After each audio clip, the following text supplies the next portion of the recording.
በስመ አብ ወወልድ ወመንፈስ ቅዱስ አሐዱ አምላክ አሜን። ታላቁ የትዕግስት አባት ጻድቁ ኢዮብ። ዖፅ በሚባል አገር ስሙ ኢዮብ የተባለ አንድ ሰው ነበረ። ያም ሰው ፍጹም ቅን፣ እግዚአብሔርንም የሚፈራ ከክፋትም የራቀ ነበረ። 7 ወንዶች 3 ሴቶች ልጆች ተወልደውለት ነበር። ሀብቱም 7000 በጎች፣ 3000 ግመሎች፣ 500 ጥማድ በሬ፣ 500 እንስሳት አህዮች ነበረ። እጅግ ብዙም ባሪያዎች ነበሩት። ያም ሰው በምስራቅ ካሉ ሰዎች ሁሉ ይልቅ ታላቅ ሰው ነበር። ወንዶች ልጆችም ሄደው በየተራ በእያንዳንዳቸው ቤት ግብዣ ያደርጉ ነበር። 3 እህቶቻቸውም ከእነርሱ ጋር ይበሉና ይጠጡ ዘንድ እነርሱ ልከው ይጦራቸው ነበር። የግብዣውም ቀኖች ባለፉ ጊዜ ኢዮብ ምናልባት ልጆች በድለው እግዚአብሔርን በልባቸው ሰድበው ይሆናል ብሎ ይልክና ይቀድሳቸው ነበር። ኢዮብም ማልዶ ተነሳ፣ እንደ ቁጥራቸውም ሁሉ የሚቃጠል መስዋዕት አቀረበ። እንዲሁ ኢዮብ ሁልጊዜ ይህን ያደርግ ነበር። ከዕለታት በአንድ ቀን እንዲህ ሆነ። የአምላክ ልጆች በእግዚአብሔር ፊት ለመቆም መጡ። ሰይጣንም ደግሞ በመካከላቸው መጣ። እግዚአብሔርም ሰይጣንን ከወዴት መጣህ አለው። ሰይጣንም ምድር ሁሉ ዞርኋት፣ በእርሷም ተመላለስኩ ብሎ ለእግዚአብሔር መለሰ። እግዚአብሔርም ሰይጣንን በውኑ ባሪያዬን ኢዮብን ተመለከትከውን? በምድር ላይ እንደርሱ ፍጹም ቅን፣ እግዚአብሔርንም የሚፈራ ከክፋትም የራቀ ሰው የለም አለው። ሰይጣንም ለእግዚአብሔር እንዲህ ብሎ መለሰለት፣ በውኑ ኢዮብ እግዚአብሔርን የሚፈራ በከንቱ ነውን? እርሱንና ቤቱን በዙሪያውም ያሉትን ሁሉ አላጣራህለትምን?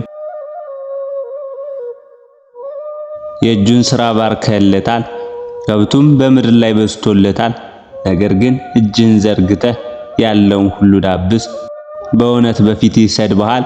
እግዚአብሔርም ሰይጣንን እነሆ ለእርሱ ያለው ሁሉ በእጅ ነው፣ ነገር ግን በእርሱ ላይ እጅን አትዘርጋ አለው። ሰይጣንም ከእግዚአብሔር ፊት ወጣ። አንድ ቀንም እንዲህ ሆነ።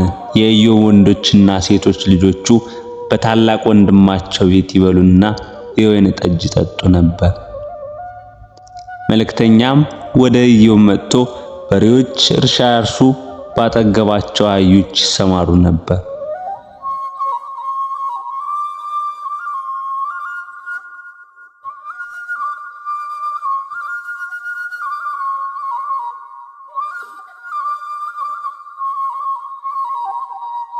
የሳባም ሰዎች አደጋ ጣሉ፣ ወሰዷቸውም፣ ብላቴናዎቹንም በሰይፍ ስለት ገደሉ።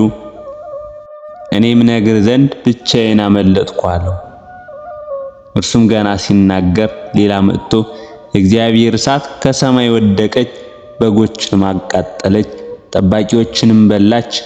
እኔም ነግር ዘንድ ብቻዬን አመለጥኩ አለው። እርሱም ገና ሲናገር ሌላ መጥቶ ከለዳውያን በ3 ረድፍ ተከፍለው በግመሎች ላይ አደጋ ጣሉ፣ ወሰዷቸውም፣ ብላቴኖቹንም በሰይፍ ስለት ገደሉ። እኔም ነግርህ ዘንድ ብቻዬን አመለጥኩ አለው። እርሱም ገና ሲናገር ሌላ መጥቶ ወንዶችና ሴቶች ልጆችህ በታላቅ ወንድማቸው ቤት ይበሉና የወይን ጠጅ ይጠጡ ነበር። እነሆም አውሎ ነፋስ ከምድረ በዳ መጥቶ የቤቱን 4ቱን ማዕዘን መታው፣ በብላቴናዎቹም ላይ ወደቀ፣ ሞቱም። እኔም ነግርህ ዘንድ ብቻዬን አመለጥኩ አለው። ኢዮብም ተነሳ፣ መጎናጸፊያውንም ቀደደ፣ ራሱንም ተላጨ፣ በምድርም ላይም ተደፍቶ ሰገደ፣ እንዲህም አለ፣ ራቁቴን ከእናቴ ማፀን ወጥቻለሁ፣ ራቁቴንም ወደዚያ እመለሳለሁ። እግዚአብሔር ሰጠ፣ እግዚአብሔርም ነሳ፣ እግዚአብሔር ስም የተባረከ ይሁን። በዚህ ሁሉ ኢዮብ አልበደለም፣ እግዚአብሔርም ስንፍናን አልሰጠም። ከዕለታት አንድ ቀን እንዲህ ሆነ። የአምላክ ልጆች በእግዚአብሔር ፊት ለመቆም መጡ። ሰይጣን ደግሞ በእግዚአብሔር ፊት ለመቆም በመካከላቸው መጣ። እግዚአብሔርም ሰይጣንን ከወዴት መጣህ አለው። ሰይጣንም በምድር ላይ ዞርኩ፣ በእርሷም ላይ ተመላለስኩ ብሎ ለእግዚአብሔር መለሰ።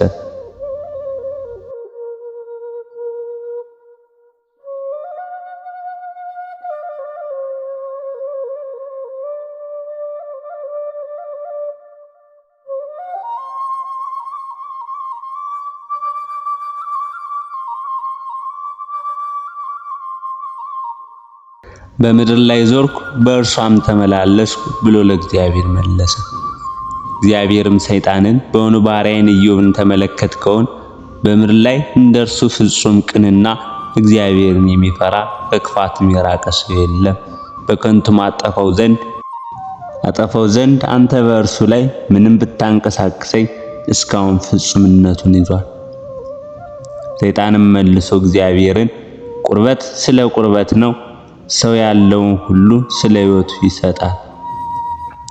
ነገር ግን አሁን እጅህን ዘርግተህ አጥንቱንና ሥጋውን ዳብስ፣ በእውነት በፊቴ ሰድበሃል አለው። እግዚአብሔርም ሰይጣንን ሕይወቱን ተወው እንጂ እነሆ እርሱ በእጅ ነው አለው።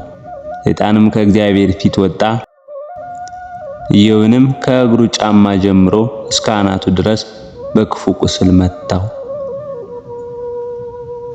ሥጋውንም ይፍቅበት ዘንድ ገል ወሰደ፣ በአመድም ላይ ተቀመጠ። ሚስቱም እስካሁን ፍጹምነትን ይዘሃል፣ እግዚአብሔርን ስደብና ሙት አለችው። ዳግመኛም እግዚአብሔርን ጥቂት ወራት ደጅ አጠናዋለሁ፣ ዳግመኛም መከራውን እታገሰዋለሁ፣ የቀድሞ ኑሮዬንም ተስፋ አደርጋለሁ ትላለህን አለችው። እንደዚህ እንዳትል ከዚህ ዓለም እነሆ ስም አጠራር ጠፋ፣ ሴቶች ልጆችና ወንዶች ልጆችም ሞቱ፣ ስወልድ ሳይረቡኝ ሳይጠቅሙኝ በከንቱ ደከምኩ አለች።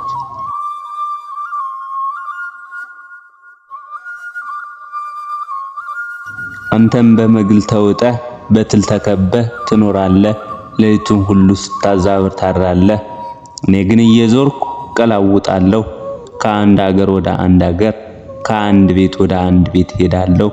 በድካሚ በእኔ ላይ ካለህ ከችግሬ ማርፍ ዘንድ ከጧት ጀምሮ ፀሐይ እስኪገባ ድረስ እጠብቃለሁ። አሁን ግን እግዚአብሔርን የማይገባ ቃል ተናግረኸው ሙት አለችው። እርሱ ግን አንቺ ከሰነፎች ሴቶች እንደ አንዲቱ ተናገርሽ፣ ከእግዚአብሔር እጅ መልካሙን ተቀበልን፣ ክፉ ነገርን ሳንቀበልም አላት። በዚህ ሁሉ ኢዮብ በከንፈሩ አልበደለም። ሰምተው ከየሀገራቸው መጡ።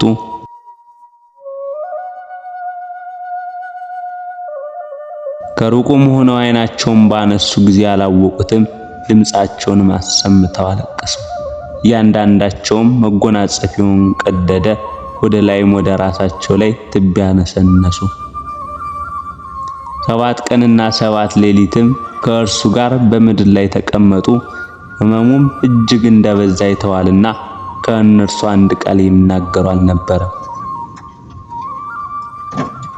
ሁሉን ታደርግ ዘንድ ቻይ እንደሆንክ ሐሳብህም ይከለከል ዘንድ ከቶ እንደማይቻል አወቅሁ። ያለ ዕውቀት ምክርን የሚሰውር ማን ነው? ስለዚህ እኔ የማላስተውለውን የማላውቀውንም ድንቅ ነገር ተናግሬአለሁ። እባክህ ስማኝ፣ እኔም ልናገር፣ ጠይቅህም አለው፣ አንተም ተናገረኝ።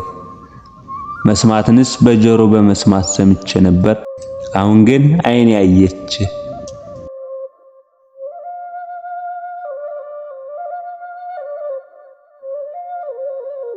ወንድሞችና እህቶቹ ቀድሞ ያውቁት የነበሩት ሁሉ ወደ እርሱ መጡ። በቤቱም ከእርሱ ጋር እንጀራ በሉ፣ ስለ እርሱ ማዘኑለት።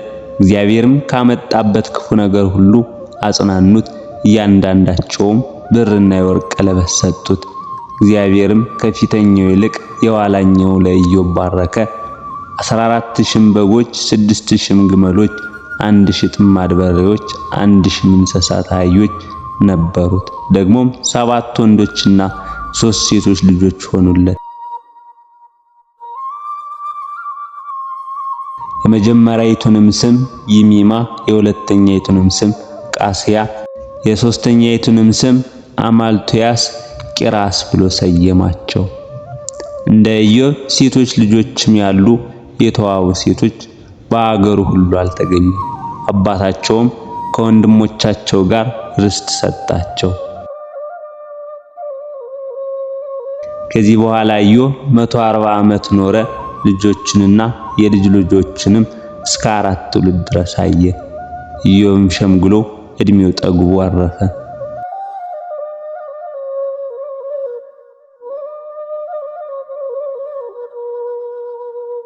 የዚህ ታላቅ ጻድቅ ረድኤቱና በረከቱ በሁላችን ላይ ይደር ለዘላለሙ በእውነት አሜን።